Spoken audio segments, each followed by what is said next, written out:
Right sir. Okay. Hello जी, अस्सलाम वालेकुम। इस वक्त हमारे पास एक टॉपिक है जिसको हम क्लाइमोग्राफ का नाम देते हैं। आपके पास सामने एक सवाल दिया हुआ है। सवाल में मैं हमेशा अपने स्टूडेंट्स को कहता हूं कि वो इस चीज़ को पहले ना रीड करें, ना इस चीज़ को पहले देखें।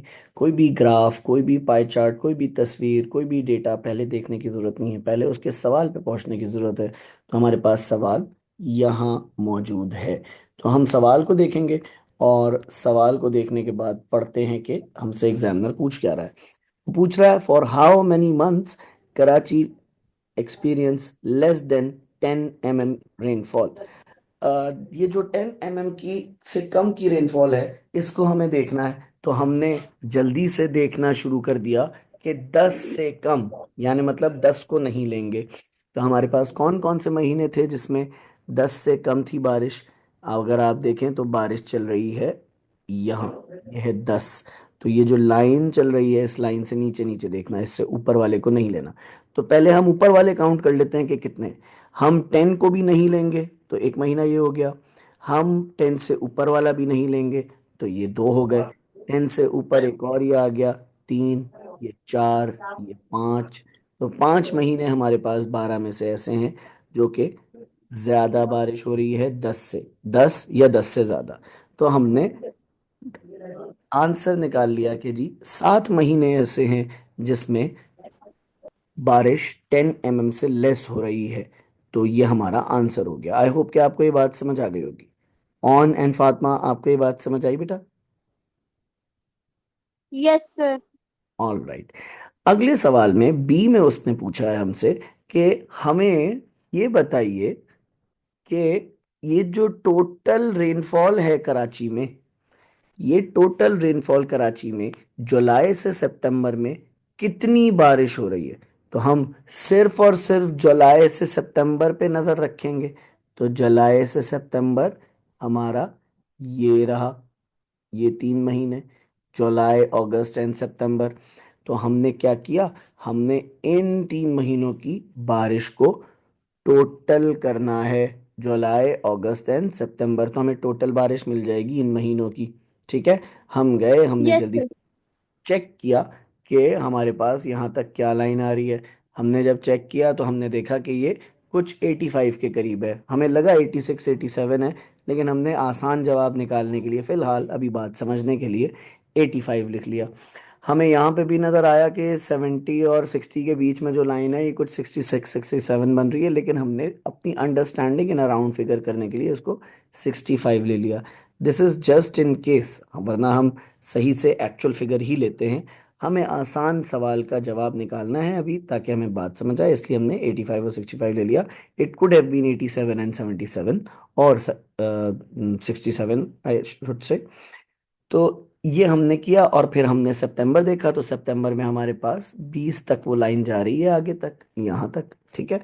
तो हमने यहाँ जुलाई, अगस्त और सितंबर की वैल्यूज ली और इनको मिला लिया। जब मिलाया हमने तो हमारे पास 170 mm की रेनफॉल आई। अगर हम mm नहीं लिखेंगे तो ये गलत जवाब हो जाएगा, क्योंकि यूनिट लगाना बहुत ज़रूरी है। आपकी किस्मत अगर अच्छी है, कभी कभी एग्जामिनर खुद लिख के दे देता है, तो आपको लिखने की ज़रूरत नहीं होती। लेकिन आप हमेशा फॉर द सेफ साइड खुद लिखा करें यूनिट, वगैरह, जिस तरह के और भी दूसरे यूनिट होते हैं। अगर टेम्परेचर है तो उसकी सेल्सियस और डिग्रीज लिखना ज़रूरी है। यहाँ तक क्लियर है बेटा आपको? जी sir. It was a quick recall for just you guys, के आपको हल्का सा एक ब्रीफली रिकॉल मिल जाए, ताकि आप जब भी कभी रिकॉर्डेड लेसन देखें तो आपको अंदाज़ा हो जाए कि हमने क्या पढ़ा था। यहाँ तक क्लियर है सबको? Yes sir. अच्छा, इसमें हम ज़रा दोबारा से एक चीज़ देख लेते हैं। यहाँ पर एग्जामिनर ने नहीं पूछा, लेकिन मैं आपसे पूछ लेता हूँ। मुझे ये बताएं कि हम क्या ये डिटरमिन कर सकते हैं कि ये जो बारिश हो रही थी जुलाई, अगस्त और सितंबर, ये कौन से मंथ्स ये हैं, जुलाई अगस्त सितंबर, इनमें बारिश किस वजह से ज़्यादा हो रही है? देखिए, हमें पता चल रहा है कि यहाँ पर ज़्यादा बारिश है और किसी और महीने में इतनी बारिशें नहीं हैं। तो कोई रीज़न है हमारे पास कि हम ये कहें कि इन महीनों में बारिश ज्यादा क्यों हो रही है? हमारे पास रीजन ये है कि ये मूनसून के मंथ्स हैं। ठीक है, ये मूनसून के मंथ्स की वजह से बारिश ज्यादा हो रही है, क्योंकि मूनसून की बारिशें कब होती थी? हमें याद है कि मूनसून की बारिशें होती थी जुलाई से सितंबर तक। याद है, कल की क्लास में हमने पढ़ा था। Yes sir. ठीक है, अब अगर मैं आपसे सिंपल सा सवाल करूं कि देखें, हमारे पास दिसंबर में, जनवरी में, फरवरी में, मार्च में बारिशें हो रही हैं, कम हो रही हैं। मैं इसका नंबर इकट्ठा करने के लिए भी आपसे कह सकता हूं कि मुझे टोटल रेनफॉल बता दें कि दिसंबर से मार्च तक कितनी है। लेकिन मैं अभी आपसे ये नहीं पूछना चाह रहा, मैं ये पूछना चाह रहा हूं कि ये जो दिसंबर से लेके मार्च तक बारिशें हो रही हैं, ये इस तरह, जैसे मूनसून है, ये कौन सी बारिशें हैं? क्या आपको याद है, हमने कल वेस्टर्न डिप्रेशन के बारे में बात की थी। Yes sir. तो ये वेस्टर्न डिप्रेशन की बारिशें हैं जो दिसंबर से लेके मार्च तक बरसती हैं कराची में भी। ठीक है, हालांकि कराची में ये बहुत कम आती हैं, हम एकेडमिकली नहीं कहते। ठीक है, लेकिन आती तो हैं, लेकिन बहुत चुन्नी पुन्नी सी आती हैं। इतनी बात समझ आई? जी सर। अगर आप गौर से देखें, तो मैं अगर आपसे ये पूछूं कि जनवरी से बारिशों का ट्रेंड बता दें मार्च तक, तो क्या आप बता सकते हैं ये कैसा ट्रेंड है? इट इज इंक्रीजिंग ट्रेंड और अ डिक्रीजिंग ट्रेंड?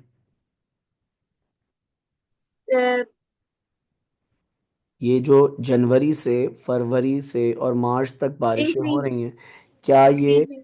ऊपर जा रही हैं बारिशें या ये नीचे जा रही हैं? काइंड ऑफ बोथ, क्योंकि पहले ये सिर्फ जनवरी से डिक्रीज था। मार्च तक देखें, पहले तीन अच्छा। महीने, क्या बारिश बढ़ रही है या कम हो रही है? Is it increasing? बढ़ रही है, बढ़ रही है, बढ़ बढ़ रही रही है। ठीक है, तो हम इसको क्या कह सकते हैं? अगर हमसे कोई इस तरह की बात कभी भी किसी और महीनों के हिसाब से भी पूछे, तो हम क्या कहेंगे? इंक्रीजिंग ट्रेंड, और महीने बता देंगे कि इतने महीने से इतने महीने तक इंक्रीजिंग ट्रेंड है। लेकिन अगर आप गौर से देखें, दूसरी चीज समझाने के लिए बता रहा हूं, ये सिर्फ एक एग्जाम्पल है। अगर आप देखें तो मार्च, अप्रैल और मई में ये इंक्रीजिंग ट्रेंड ही रहा है क्या? नहीं, ये इंक्रीजिंग ट्रेंड किस में बदल गया? डिक्रीजिंग ट्रेंड में। बात समझ आई आपको? है। जी आप सर। मंथ्स का नाम लेते हुए ये बता सकते हैं कि इंक्रीजिंग है कि डिक्रीजिंग। इसी तरह आप देखें कि जो जून से जुलाई में एकदम बारिशें तेज हो गई। ठीक है, तो क्या मैं अब ये कह सकता हूं कि जून से जुलाई में एक रैपिड इंक्रीज आया है?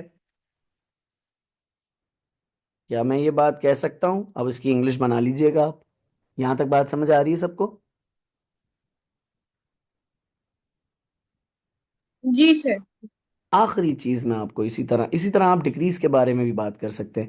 जब भी आप ये बात करेंगे इंक्रीजिंग ट्रेंड और डिक्रीजिंग ट्रेंड, आप एम भी बताएंगे।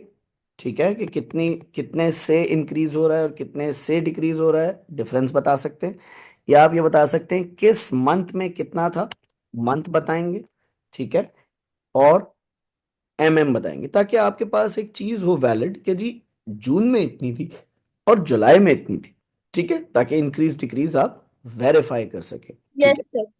अच्छा जी, अब ये आपका तरीका है।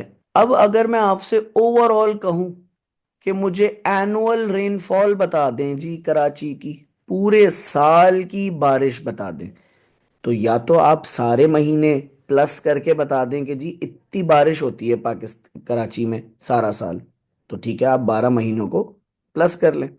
लेकिन अगर आप देखें, तो क्या ये कोई इंक्रीजिंग डिक्रीजिंग, ये तो बढ़ और कम रहा है, तो क्या ये ऐसे ऐसे हो रहा है, ऊपर नीचे जी। फिर ज्यादा फिर कम? तो क्या जी। मैं इसको एक नाम दे सकता हूं पूरे साल के हिसाब से? Fluctuating trend.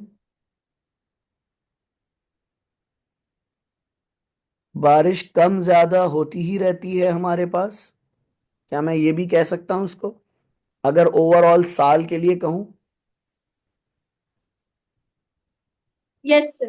तो भाई ये तीन वर्ड याद रखिएगा: increasing trend, decreasing trend, fluctuating trend. जहां जहां आपको इसकी ज़रूरत मिलेगी वहां आप इसको देख लीजिएगा। अब आखिरी बात मेरी गौर से सुने। अभी जो हमने देखा है, हम बारिश देख रहे थे, जब कभी टेम्परेचर की बात होगी उसमें भी हम ऐसे ही देखेंगे। बस वो एक लाइन होगी, जैसे कि ये लाइन बनाई है हमने, यानी मतलब वो लाइन ऐसे ऐसे ऐसे जा रही होगी। बार्स के बजाय हम लाइंस को देखेंगे। इतनी बात क्लियर है? Yes sir. ठीक है जी। फिलहाल के लिए आपके टॉपिक के लिए ये बहुत है, जितना आपको समझ आया। अगर आपको इसमें कोई और सवाल हो तो आप मुझसे पूछ सकते हैं।